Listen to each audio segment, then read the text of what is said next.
Welcome back. We are on the mighty VFR 1200, all kitted out for touring. They've dropped the 1200. They put this bike out. Here's some of the differences. Obviously, there's 400 less cc. Second big difference is we're chain drive, no longer a shaft drive. And as far as I know, I'd have to double check my figures. Like I said, I'm just jumping on and riding. This does not have an automatic transmission option. They have the single-sided swing arm. That's really nice. But to really see the single-armed swing arm, which is a nice feature on a bike, guys, they're really nice, you're going to have to get an aftermarket exhaust because the can is so big on this thing. It just covers up the exhaust like crazy, or up the swing arm. So, cool factor, but not so cool factor on the can. Alright, let's put down the visor here. We're going to head out on the highway and get our motor running. Looking for adventure. Okay, it definitely likes to rev, and that's similar to the VFR 1200. They had a real kick in above 6,000 RPM. Beautiful engine note, guys, really beautiful. On a side note, guys, sitting on this bike, I've got a 30-inch inseam, and I could just about put both feet flat-footed. Now here's the thing, there's a 1-inch adjustment to make the seat even lower. So short riders out there, I'm going to tell you right now, this is an awesome bike for a short rider. The clip-ons, they're upright clip-ons, but they're not as upright as some bikes. So you are a little bit forward on your wrists. The windshield is brilliant. It's just on the chest. It leaves your head out in the wind. No buffeting. What else can we tell you here? I tried to roll on the throttle in third. It felt a little bit doggish, honestly. I put it up into second and we had some good power. I was going to compare this bike to my Ninja 1000. It just does not have the same power as a Ninja 1000, but it's got good power, guys. You're not going to be wanting for power. You're going to have to be a pretty experienced rider if you're going to ride beyond the abilities of this bike. It's got fully adjustable front suspension, preload in the rear. You've got the double disc brakes up front. They're super strong. Very, very competent motorcycle. On the highway, it's very comfortable. We have these little paving strips that you can probably see here. It's a very straight road, so that's nothing new here for Lloydminster. But the way this handles these little paving strips is brilliant. Like it is a comfortable bike. And so in the sport touring category, the suspension and the seat are set up very much more into the touring category.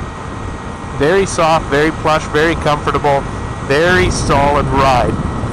I love the triple clamps here that are set in with the risers. It's nice to have the nice finish on them.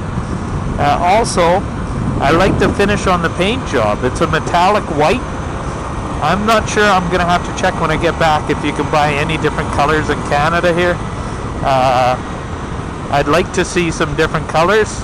The white is okay. It's not my favorite, but if you ride these bikes in the heat, white can quickly become your favorite color of bike because black bikes like mine heat up a ton.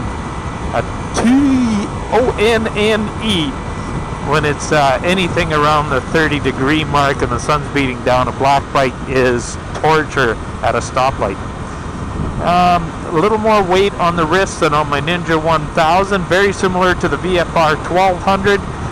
The weight is quite forward for a touring bike. So that side would be on the sport bike. Now that might help you hustle through the corners when you get into the twisties. We're coming up in a couple minutes, or not even a couple minutes, I'd say in under a minute we're coming up to our first big corner here. Now we're just going to get used to this a little bit. It's very flickable, guys. The weight bias is nothing like it's nothing even close to a sport bike. You're not like front down into the into the handlebars and that much weight on it. Your weight is definitely more balanced on this one, so the bike is sitting pretty much flat. Well guys, the comfort level of the bike for a short guy like me is really good. Taller riders, the pegs are a little bit forward on this bike, okay? So you might be a little bit cramped, your hips might get a little bit tired, I don't know, we're not going on a long enough ride to find that out. But you might want to lower the pegs, especially if you're not a knee dragger. If you are into the sport driving, you're going to have to put up with high pegs, as you do on every bike. That's just the way it goes if you want to be canyon carving. Guys, we're getting really close to the corner now. I'm going to give myself a little bit of distance so the people ahead of me on this demo ride, I'm not running into the back of them. I always find that people go quite slow through the corners on these demo rides, and fair enough, we want to be safe, but I want to be able to hustle through the corner a little bit just to see what it does, alright? So this should be the big test, guys. How does a corner? We did the back and forth, it's very flickable. We did the power range, it's very nice. Everything's good. Oh yeah, they're slowing down a ton. We're in third gear right now. They have a gear indicator on the dash, which I love. Oh my goodness, I'm catching up and I can't even go here, guys, so I won't be able to get a really good corner out of this sucker.